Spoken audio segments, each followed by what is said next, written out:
wrestler, one of the greatest wrestlers. I watched him on Sunday mornings, when I was a kid, the AWA, and watched him, playing. And he came out one time to a show in Stillwater, and he introduced himself to me, and I was like overwhelmed that he came up to me, Now he's one of my best friends, and we talk all the time. He calls me all the time, comes over. My kids are in awe of him because they watch wrestling and stuff like this. But here's a guy that he started this all with Hulk, with Jesse, with all them. He started it all, And he's not making the millions that these guys are making, and he should be because he started this thing. He was one of those guys that was there. Another friend, Sean Podine from Colorado Avalanche, won the Stanley Cup. Met him out in Boulder, Colorado. We were playing the Fox Theater, and he came and bought the band some drinks and met him. And he said, "Do you want to come to my golf tournament down in Rochester?" And I said, "Sure, I'd love to." And I came down. I played golf, and the next year we played as a band, and we've been playing that ever since. That's awesome. Yeah, and he gets up on stage. Other hockey players that he knows get up on stage, and it's crazy. It's fun. So I also have unconfirmed reports that Coomer and Molitor got up and sang background for you one time. Yeah, they've sang many times. Many times. Coomer and Molitor are fun, but they love Bruce Springsteen. I know. So yeah. And actually, Jim Brunzell. Jim Brunzell. He's a guy. He introduced me to Bruce twice. Did he? Yes. Wow. Yeah. How does he know him? He knew his bodyguard at the time, Terry, and Terry has passed away. But Terry was a big wrestling fan, and so Jim would call him and say, "Hey, can we come to the show and come backstage and stuff?" And they would give him the backstage passes. So he brought me twice to meet Bruce, and both times it was incredible because Bruce is like my hero. Well, we're on the same page there. Yeah. I mean, when I was 10 years old, I still remember where I was. I was on Highway 169 getting off on the ramp to 694. My cousin was driving me home. I was 10 years old. He had been sitting around all day in front of the radio waiting to record a bootleg of Santa Claus is Coming to Town by Bruce Springsteen. And of course, when he's driving me home, it comes on the radio and he cranks it. And I was just like, this is what I want to do right here. This is crazy. I know this song, but I don't know it like this, right.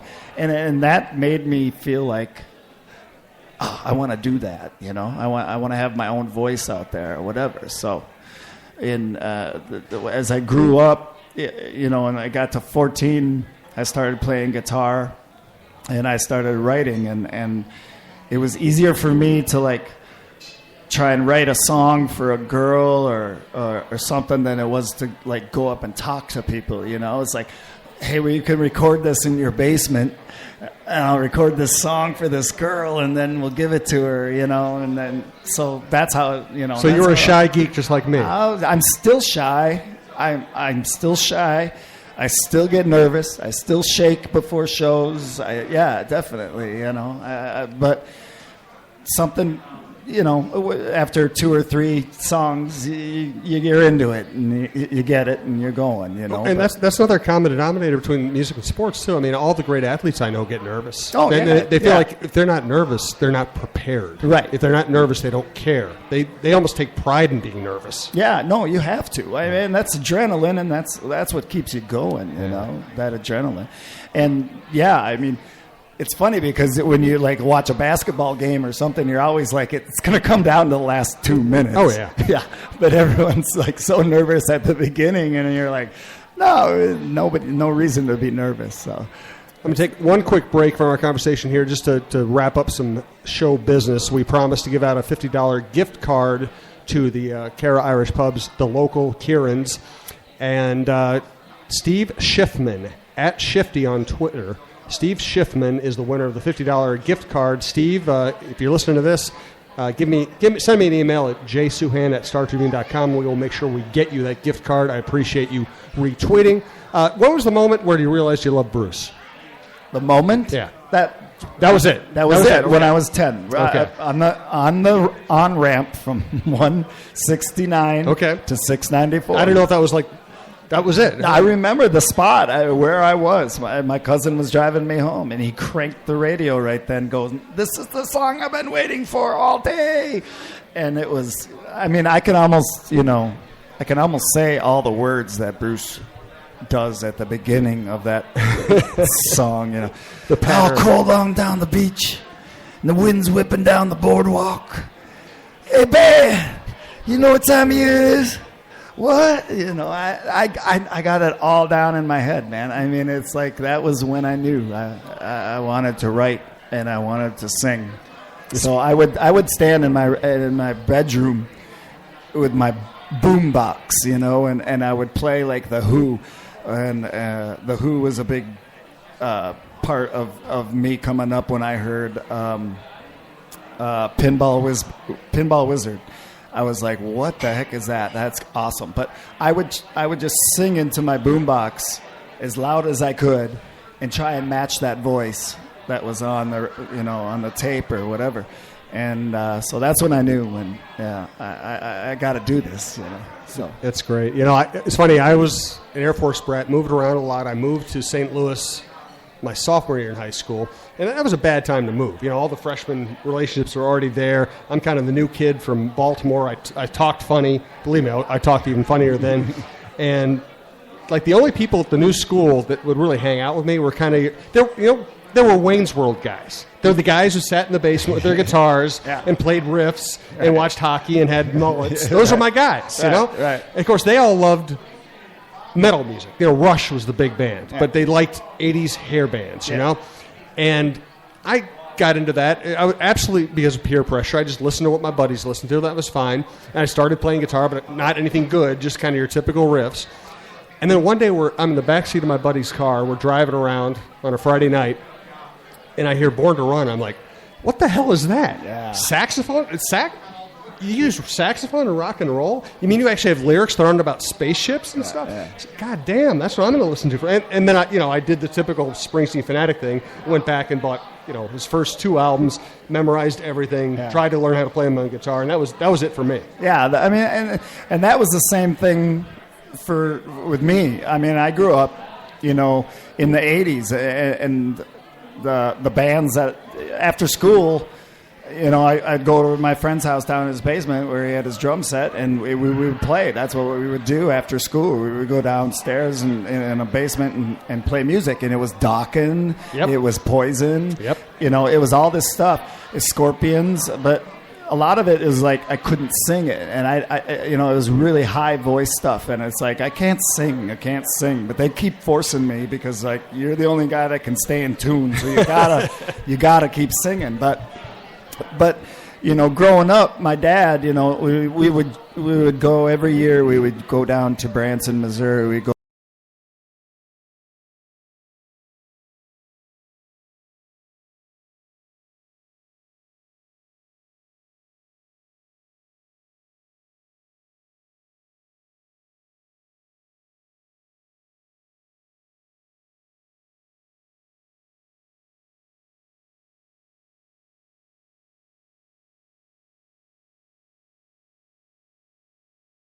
for me to do. So what's easier for you to do than to write your own stuff? And then you write your own stuff, you write it in the key that you want to sing it in, and then it's beautiful, So I had Gary Loris on here maybe a month or two ago, and I asked him about writing songs, and he kind of gave me this really interesting but complicated answer about how he goes about it.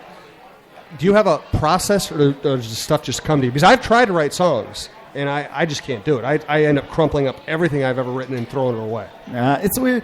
It's weird. It's like my phone, like you got that voice recorder on my phone, and I'll just sitting on the couch, and I'll pick up the guitar, and I'll start playing some chords, and or start humming a melody or something, and I'll record it, and I might not come back to it for a month or two, but all of a sudden, like, I'm on a plane trip and I got nothing to do, so I put my earphones in and I start listening to these songs and going, okay, this is a good idea, this is a good idea, keep going, this is a good idea, keep going on this, and so it's just spur of the moment stuff. Sometimes it just comes. Sometimes I'm just amazed myself that it's like channeled. Like I used to, I'd write in Nashville in these for 8 hours a day in these quiet rooms with these, professional writers, and they were really great guys, and they taught me a lot about songwriting. But it was quiet, and it was just kind of, doing that thing. And one night I'm sitting at home, and then the TV's on, and I'm starting to write, and it's like I'm not even hearing the TV. I don't know if it's channeling something to me. I mean, seriously, it was like these words were coming out like I couldn't believe that they were coming out the way they were, and it was just like, wow. Like, this is cool. Maybe I need to start writing in front of the TV with it on or the radio on or something. I don't know. Maybe there's waves coming from the beyond or something. I don't know. But sometimes I feel like, Jimi Hendrix or somebody's like throwing down a line to me or something, I do. I just feel that way sometimes. Like, they gave me that, So Damn. Work with it, Yeah, I would say if Jimi Hendrix throws you a line, you got to use it. Yeah, well, I would say it's yeah. like kind of a general rule. Yeah, right. Do you ever write to please a perceived audience, or do you always write just strictly from the gut? Well, no, I've written, I've written songs for particular things, like the Angel Foundation that I did work with. They wanted a song, and they wanted certain things about it, and so I wrote a song for them. We used to go to Acapulco every year. I wrote a song about Acapulco. I'm in the Hard Rock Cafe down in Acapulco. That's awesome. I know. I mean, that's crazy. That's great. It is. I have a guitar and my album on the wall with one of those gold plates that says G.B. Leighton in the Hard Rock Hotel. I did a news conference down there with them. I met the governor of Acapulco, gave me the key to the city and all that stuff. And it's like things I've done in my career just have been really fun. Yeah. And that's what it's, to me, is important, is because these kids these days think it's got to be this one hit and right now. And it's like, no, you need to work at it, It's like my kids play basketball, and I love watching them play basketball. I never played basketball, but I played sports. I played hockey as a kid, and I know that practice gets you better. And that's what it's about, and you got to practice. It can't just be this one-hit thing. What are you going to do then? All you're going to do then is, be Justin Bieber, go out and go, I'm bored now, so I'm going to start using drugs or whatever, and be stupid. And it's like, come on, be smart about this, It's a profession. If you want to be a professional, you can do it. You just have to put some time behind it. You can't just expect overnight success, It's like sports, Yeah, or writing. I mean, I know, when I go back and look at stuff I wrote when I was starting out, and I'm embarrassed. It took a lot of repetitions to get to a point where I could even enjoy my own stuff. And it reminds me, I read that Malcolm Gladwell book about where he introduced the idea that you need to put in 10,000 hours at something to really become an expert at that. And it, not only jibed with me, because there are things I have not spent that much time on I'm terrible at, but things I've spent that much time on, I can actually say I'm fairly competent at it. And it also made me think of, reading about Springsteen, just sitting in his room playing guitar 8-10 hours a day. Yeah. And Gladwell uses the example that one of the reasons he thinks the Beatles were so great is because they went to Berlin and they had to play 10-hour sets where they were just not only were they playing songs, they were having to improvise and play off of each other. And they just built up this massive amount of experience together that translated into all their records. What do you think about the 10,000-hour rule? Does that make sense to you? Yeah, no, I get it. I believe in that. You know, I heard the story about Sylvester Stallone that like locked himself in a hotel room for 30 days and wrote Rocky. Right. And I mean, that's one of the greatest movies ever. You know, Rocky, and he the way he wrote it, the character that he made out of himself. You know, I mean, yeah, that took practice, that took time, that took you know. It's amazing. So yeah, I believe in that. I believe you gotta work at it. I you know, if I think I've written my best song, then I should quit because I'm not on the radio and I'm not a big, you know, star right now. I don't think I've written my best song yet. You know, I think I have a lot still in me, and I'm still learning in life. So as I'm learning in life, you know, I can keep. You know, keep my mind on that and try and find new things to write about. And everybody's going through the same stuff, you know, and it's, I always feel like they look at you maybe like, oh, God, you said exactly what I wanted to say. Well, Bruce said exactly what I wanted to hear too, you know, and John Mellencamp said exactly what I wanted to hear. So Brian Leighton is writing stuff out of his heart and his life, and people are going, that's exactly what I wanted to hear. So I keep trying to get better at what I'm doing and you know, keep to my faith and to what I believe in. You know? How much of your writing do you think is autobiographical and how much is empathetic, where you're looking at somebody else and trying to relate to them? I would say 90% of my music is probably has something to do with my life, you know, something to do with something I've gone through or whatever. 10% is probably made up, fun, you know, horsing around stuff or whatever. But I usually try and write, you know, stuff that means something to me. And I love it when I like get to play in front of a small audience, and I do these living room parties and stuff. They're really fun, and people get to ask questions about why'd you write this or why'd you write that or whatever, and you get to explain it to them, and it's really fun because they get that perspective that they never knew before. You know, I bought my first guitar when I was 15. I bought my first real guitar at Joe's in Anoka. And one of the songs on my first album is called 1 Foot Over. And there's a line in there that says, "Wrap it up, Joe. Think I'll take it. Leave this old life behind." You know, it's about that. That's what that song's about. It's about me going 1 foot over the next one. I'm going to go down this road that I want to go down. It's about peace of mind. It's not about the degree on the wall. It's not about anything like that. It's about living your dream, doing what you want to do.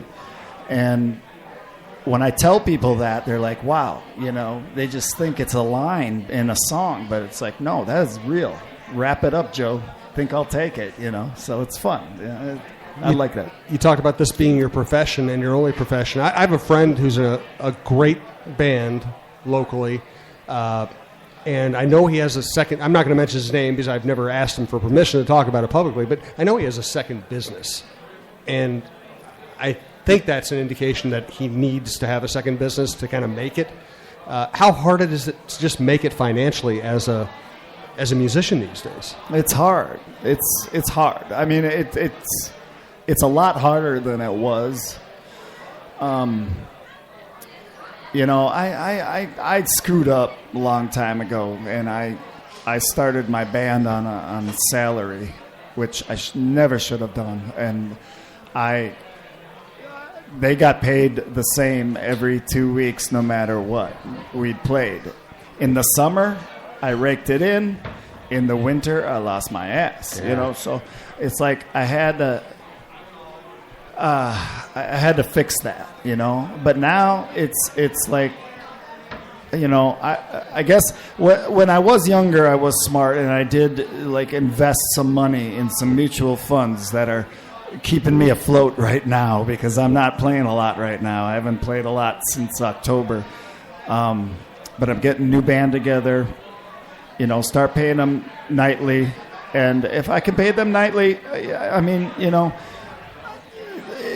you can do this as a business if you want to. You just have to do it, you know? I mean, there are opportunities that come to you that you'd go like, well, that's not making me a star. Well, so what? It's putting groceries in your cupboards, you know?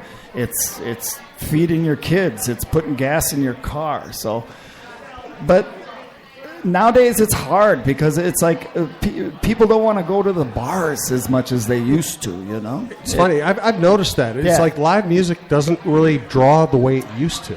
No, and that's why, you know, I was one of the bands that would go out to the suburbs and start playing. Yeah. And you know, all the critics in town would call me the suburban rocker or whatever, and but they didn't get it. It's like I could, if I play the Uptown, you know, for $100, or if I can go down to Burnsville and make $3,000, I mean, what do you want me to do? You know, I'm not an idiot. I'm doing the same music. I'm still singing my own songs. So I'm going to where the people are. Yeah. Where they're living, because they don't want to drive downtown anymore. And honest to God, I mean, we used to fill the Fine Line with 700-800 people. Yep.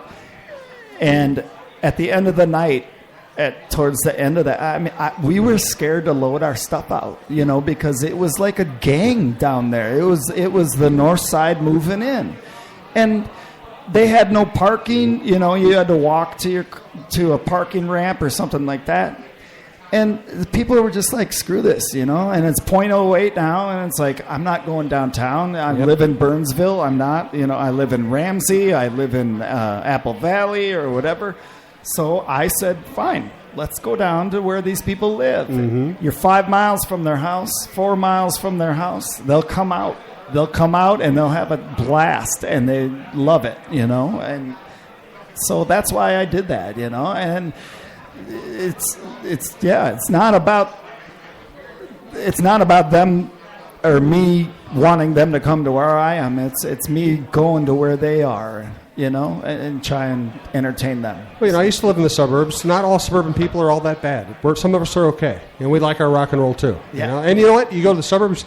I mean, listen, I love downtown. I live down here now, but you go to the suburbs, you can actually park near the bar. That's actually an advantage too, you know. Exactly, and that, you know, Bunkers that works great because they have a parking lot right next to it, you know, and that place is awesome. But I love playing downtown too, and I mean, I'll come downtown and I'll go to First Avenue and see shows, and I'll go to the Caboose, and I'll go to the Whiskey Junction, and I'll, you know, I love those places, and I wish more people would go down there. It's just, you know, it's a matter of responsibility, and it's a matter of you know, just wanting it enough, you know.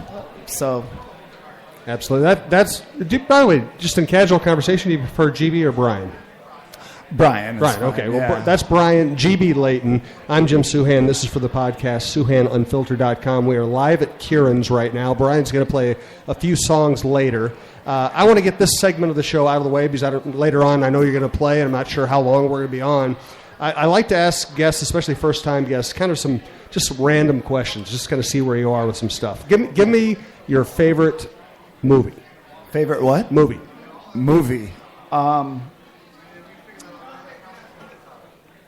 I would say right now, Anchorman, but I want to see American Sniper because I think that's going to be my favorite movie. I'm really excited to see it, but Anchorman is one of my favorites. Anchorman's one of those movies where, especially in my business, I mean, you can't walk by somebody without them hitting you with a line from Anchorman because they're all so perfect. Yeah. And the great thing is, not only is it just a great, silly comedy, it nails that genre and Exactly. that era so perfectly. Yeah. That's what TV people were like. Yes, exactly. That was what we grew up with. Absolutely. Will Ferrell, it was awesome. Only, I think the suits of the actual anchor people in our generation were a little louder than the ones of Will Ferrell. He toned it down for the movie.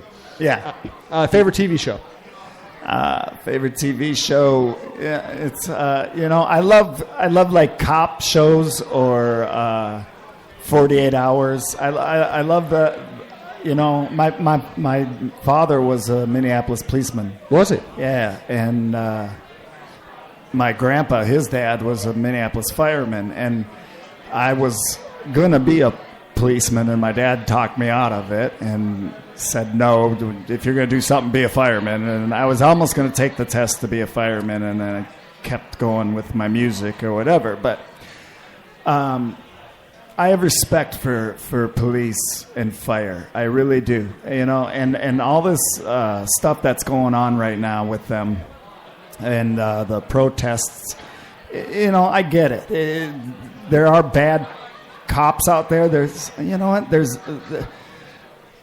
bad deli people out there, there's bad everything out there, but there's a guy in a house with a gun. Somebody's got to go get him. Who's going to go get him? Not me.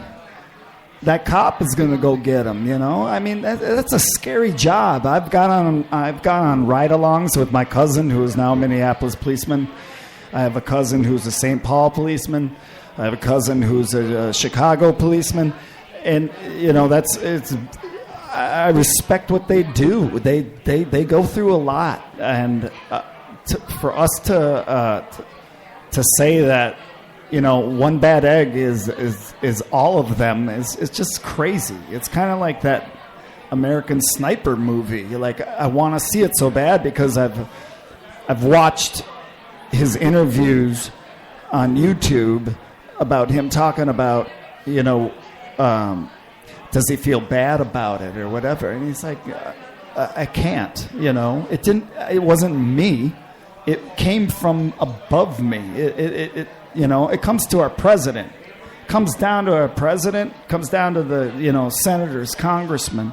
Comes down to those people who make the calls that say we need you to do this, and if that's his job, and he does it, and then people want to say, oh, you're a coward because you're shooting at people from 100 yards away. Well, yeah, the person had a grenade in their hand and was going to blow up some other people.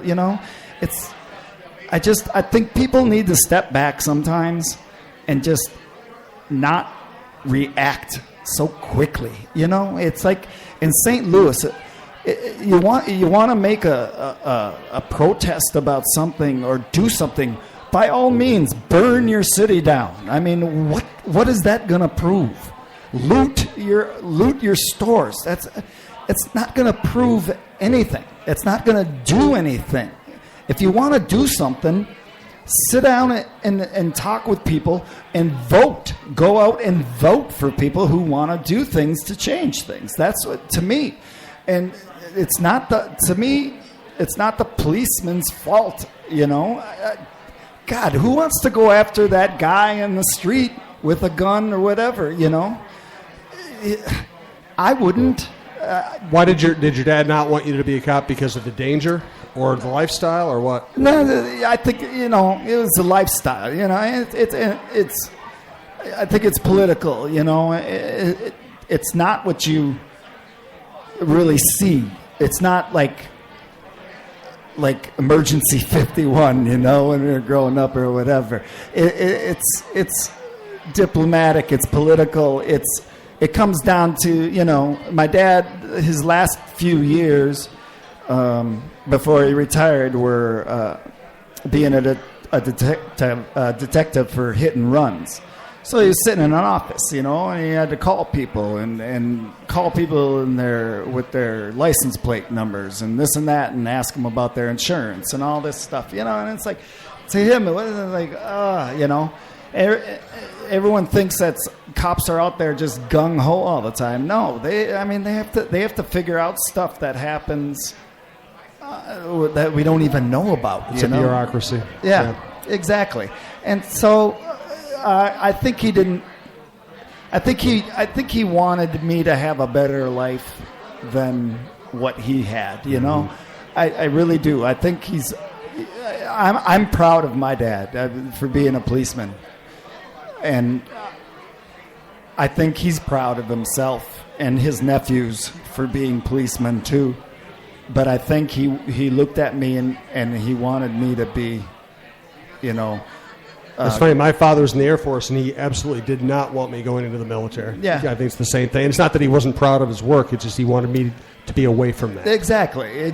You know, and things have changed. Things have changed to, my dad tells stories about when he was a cop back when, and what happened today would be crazy because of, cell phones and everything like that. It's just everything is marked down, and now they want to put cameras on the cops so we can see everything they're doing at all the time. And it's like, I don't know. I get it, but it's like you pull up to a house and there's a guy with a gun in there.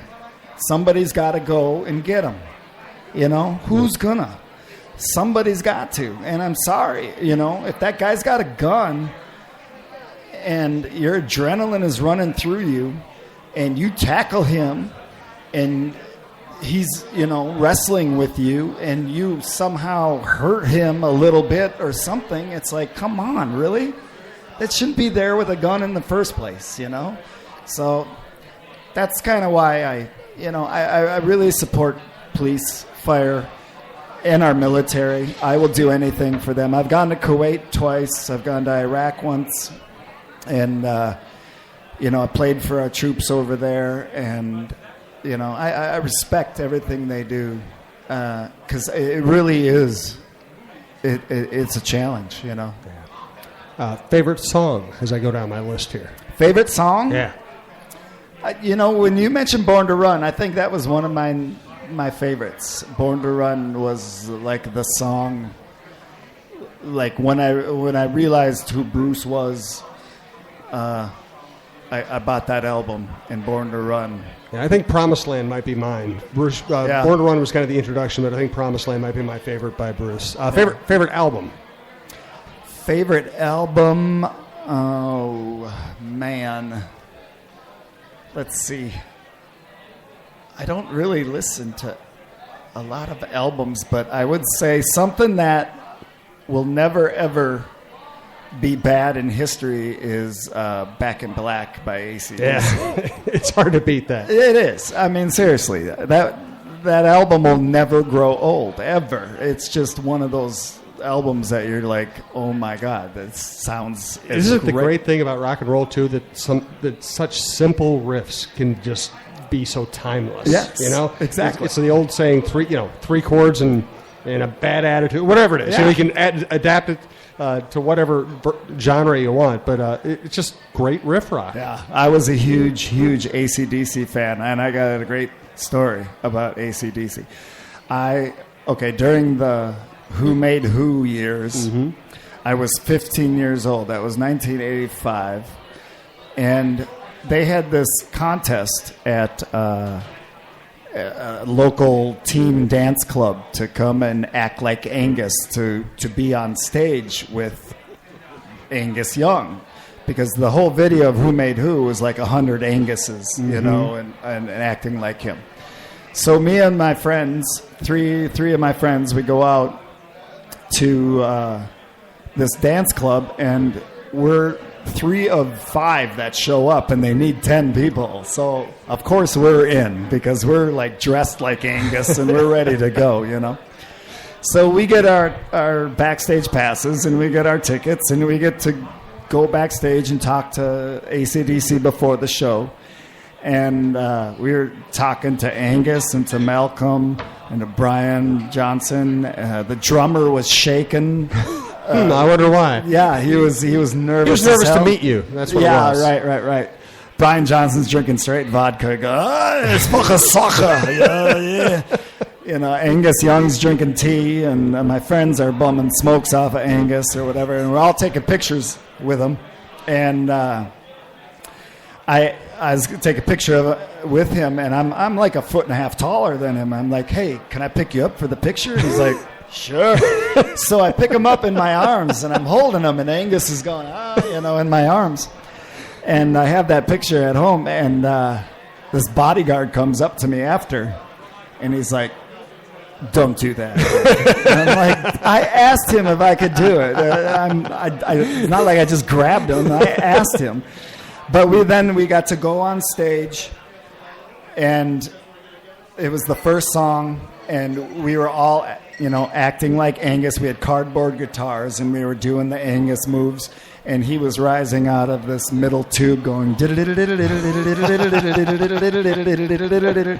it was just like, oh my God. And we're above the drummer, we're above the stage, and Brian comes out and he starts singing, and lighters were out there, and I was just like, oh my God, I could do backflips right now if I really wanted to. I mean, the adrenaline was just like, holy cow, So that was another move that made me want to try and do this too. Was just that feeling, it's amazing. Absolutely. Before you play now, give me some plugs. I know you're playing at Bunkers on Friday night, right? Yeah. What time will you go on? 9:30. About 9:30. Yep. Yeah. Any other gigs coming up you want to talk about? Man, I'm getting a new band together. Okay. So we're working on stuff. Where's the best place to keep track of future gigs? You have a website? Yeah, GBLeighton.com. Yep. or Facebook. G.B Leighton. Perfect. We'll always have our stuff on there. So awesome. You ready to play a couple? Sure. Awesome. This is Brian G.B Leighton. We are live at Kieran's. Brian's going to play us a couple songs here on his beautiful old Martin guitar that I might just, when I wouldn't go to the bathroom if I were you. I might just walk out the back with your Martin. It might happen. You've been warned.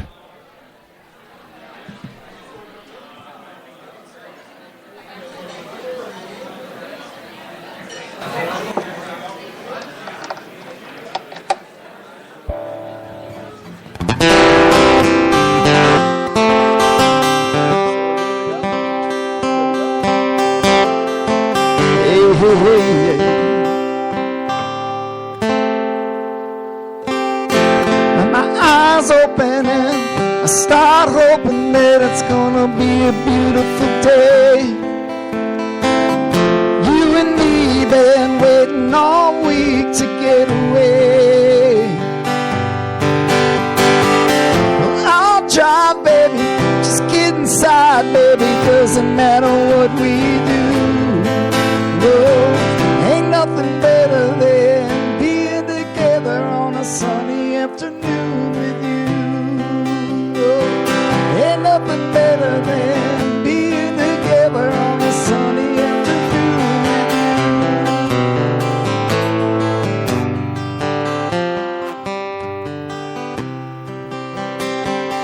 We play our favorite song, laugh and sing along, making up what we don't know.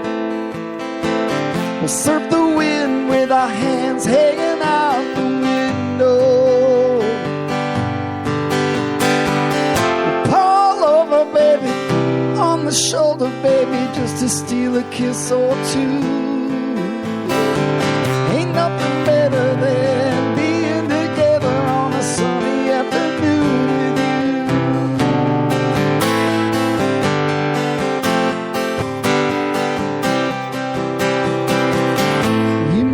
The blue sky so much bluer than they seem when I'm alone.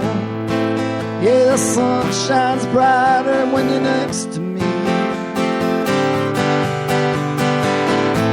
No matter where you are, know that you're never far from home. Yeah, in your heart is a perfect place, perfect place to be.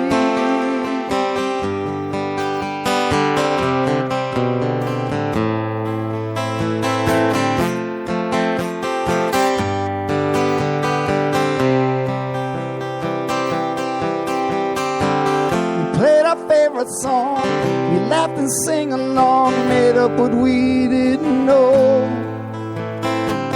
We surfed the wind with our hands hanging out the window. We pulled over, baby, on the shoulder, baby, just to steal a kiss or two.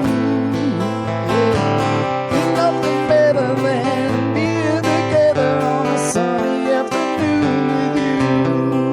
Yeah. Ain't nothing better than being together on a sunny afternoon with you. Yeah. Ain't nothing better than being together on a sunny afternoon with you.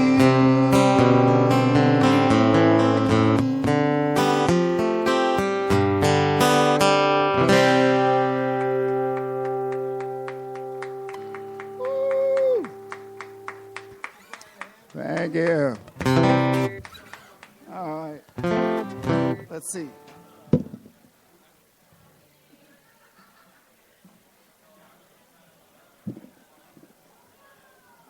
All right. I talked about the one song with "Wrap It Up, Joe." So I'll play that for you. Give you a little harmonica, and it's called "One Foot Over."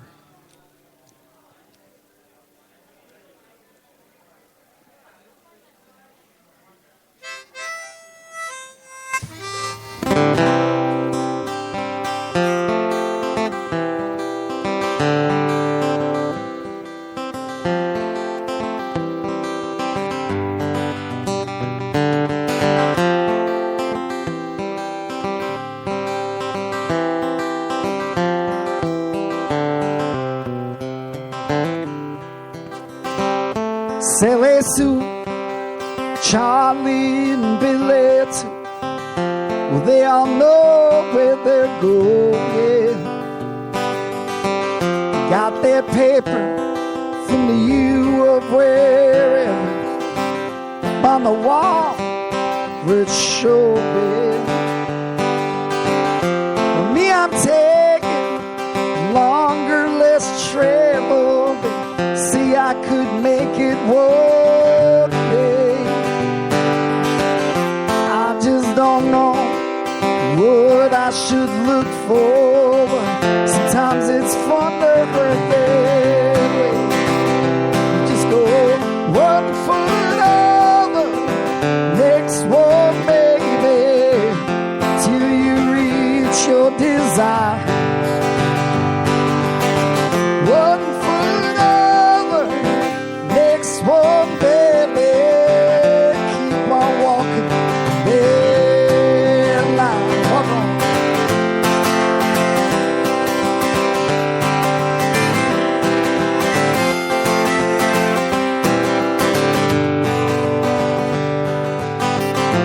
Gather around, listen up, people, to this story I'm telling.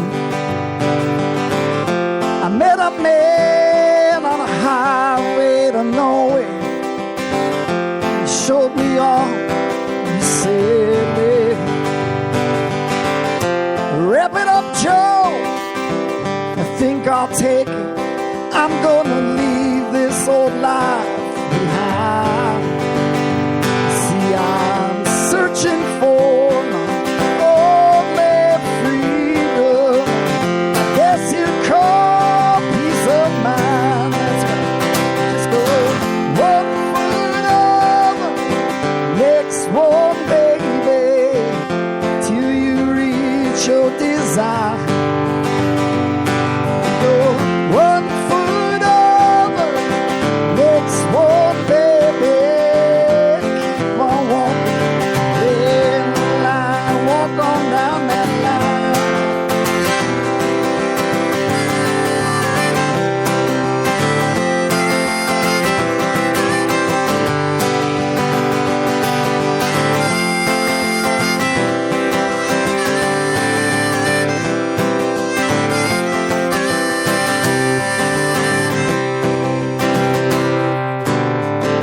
Now I've been searching, looking for something can show.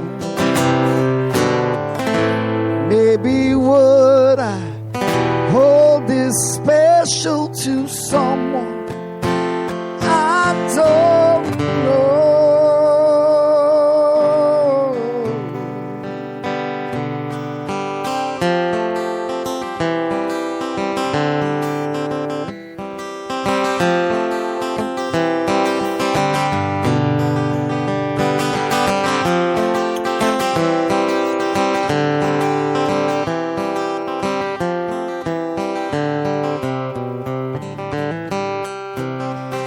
So I turn around, I stop, stand and listen. I take a moment each day,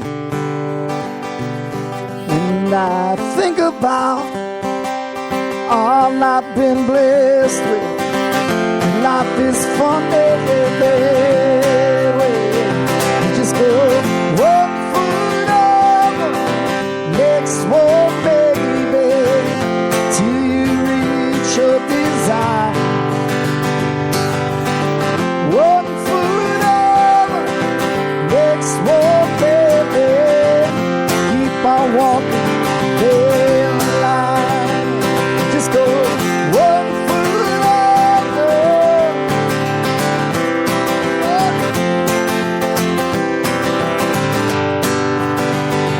Just go one foot over.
It's up to you. You want one more?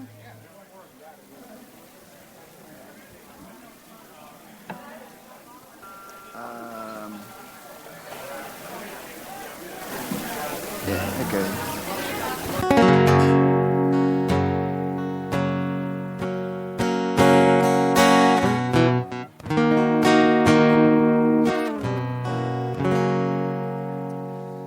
I used to live for motorcycles, riding in the sun. I used to live for chasing women, making lovers just for fun.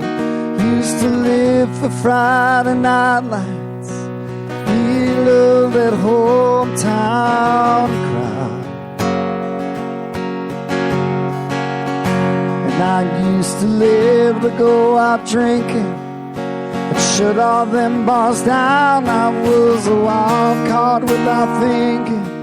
It's what I was all about. But somewhere along the way that started changing, and I know now that you ain't living till you got something you would die for, someone you give your life for, not a second pacing thought. When you come as natural as breathing, it's one hell of a feeling when you finally start seeing life's about so much more. You got something you would die for. You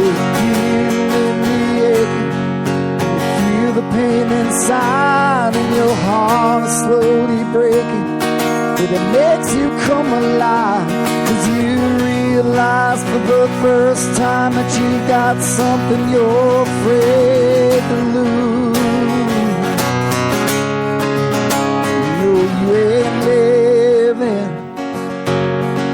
so you got something you would die for, someone you'd give your life for, without a second passing thought. When it comes natural as breathing, it's one hell of a feeling. When you finally start seeing life's about so much more. You got something you would die for.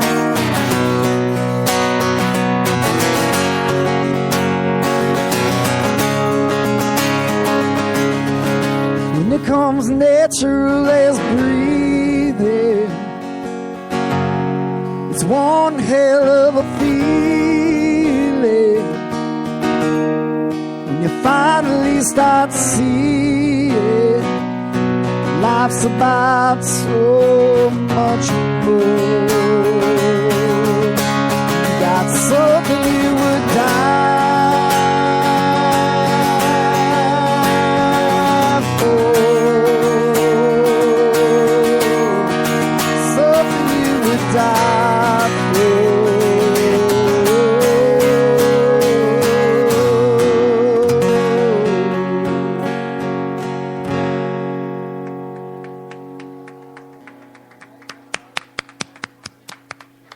Brian G.B Leighton, everybody. Give him a hand.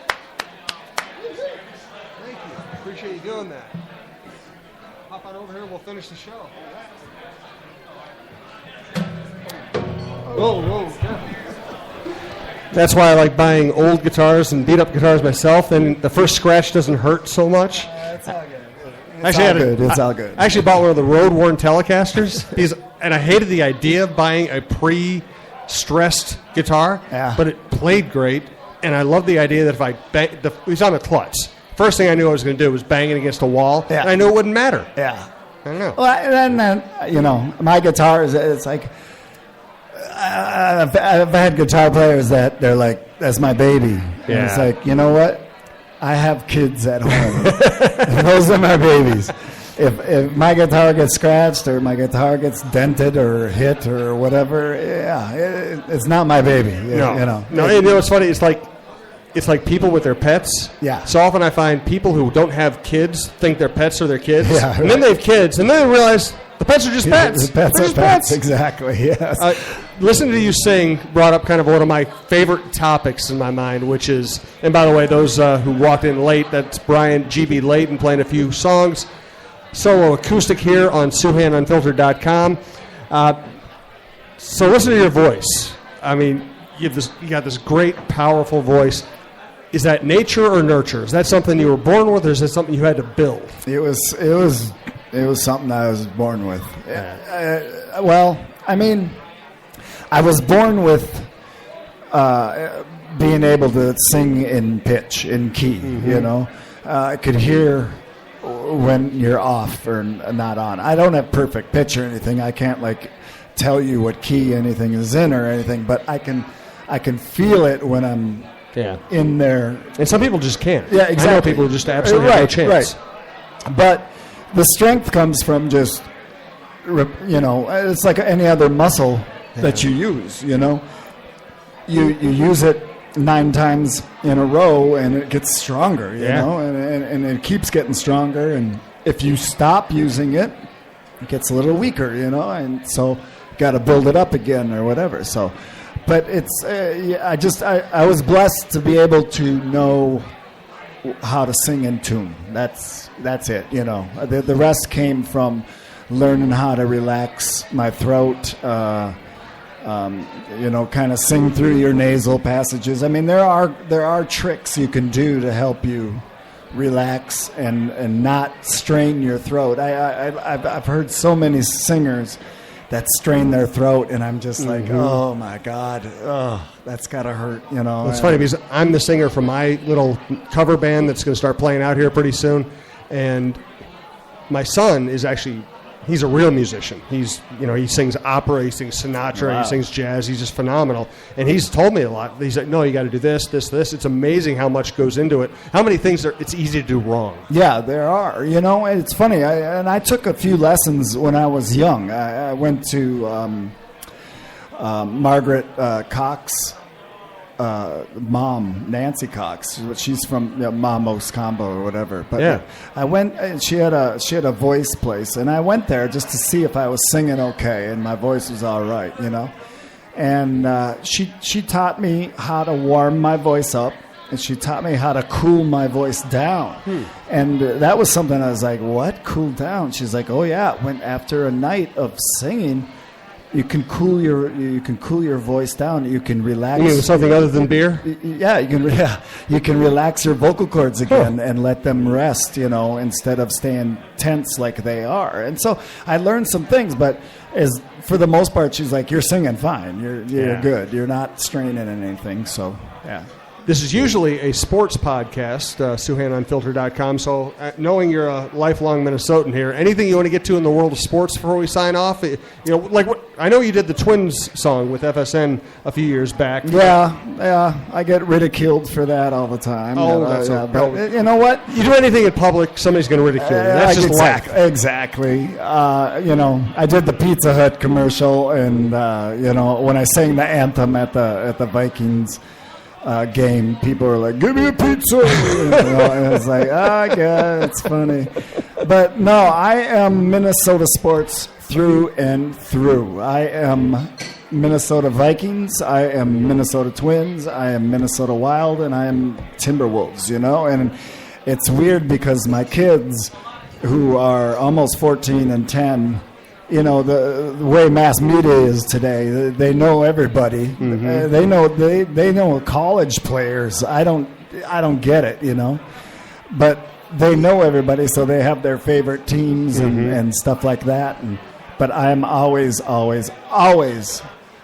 purple, and I am so glad that Green Bay lost. I'm so happy about that. Did you see the photo of the Minnesota sports fan sitting behind Mike Yo at a game at the X wearing the ha yeah, shirt? I did, yes. So you're that guy. Yeah, yes. I'm sorry. You know what?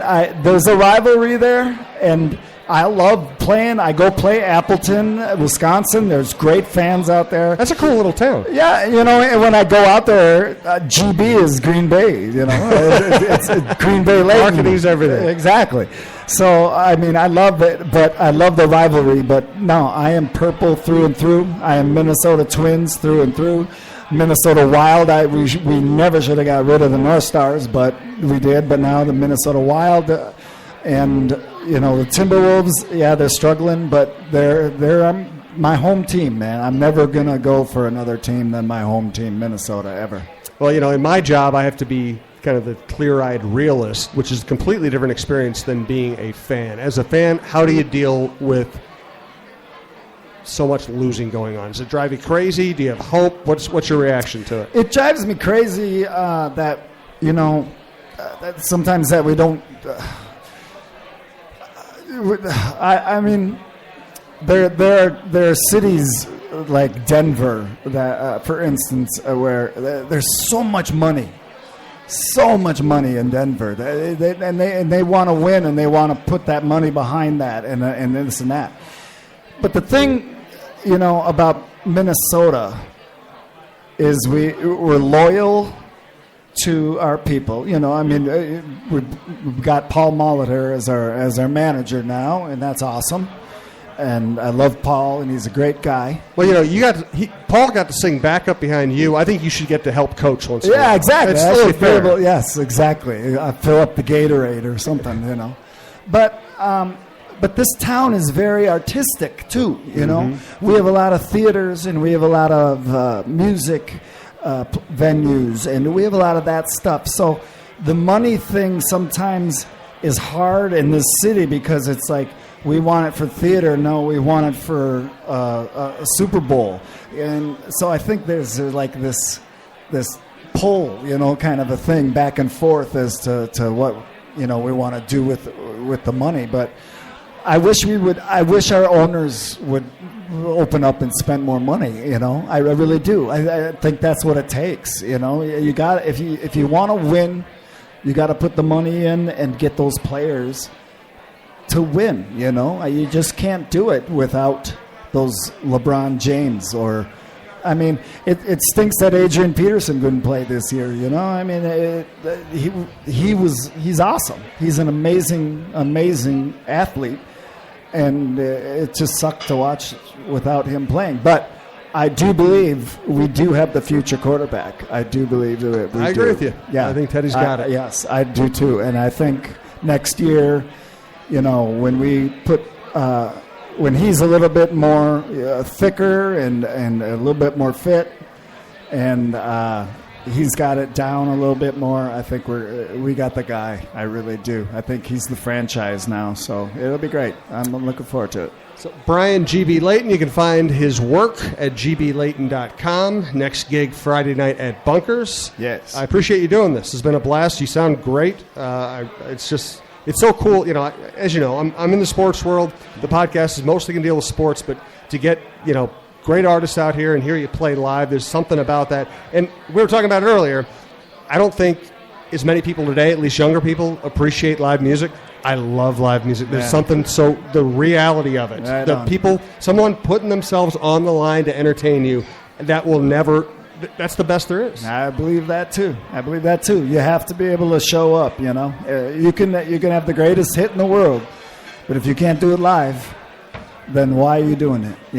Don't show up unless you can show up. That's right. Auto-tune sucks. Yeah, that's basically the moral of the story. Yeah, exactly. That's Brian G.B. Leighton. I appreciate him being here tonight. I'm Jim Souhan. This is the podcast, SOUHAN-UNFILTERED.com. Tomorrow, 3 p.m., Michael Russo, Star Tribune hockey writer, and will be on my podcast Friday, 5 o'clock at O'Gara's with Tom Pelissero, the national football writer. Monday at the local, 5 p.m. with Twins president Dave St. Peter.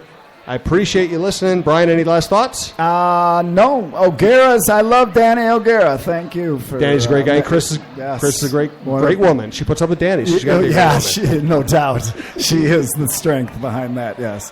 Thanks, Brian. Thank you, Jim. Again, SOUHAN-UNFILTERED.com. Thank you all for listening. Thanks to everybody who showed up, and we'll be talking to you soon.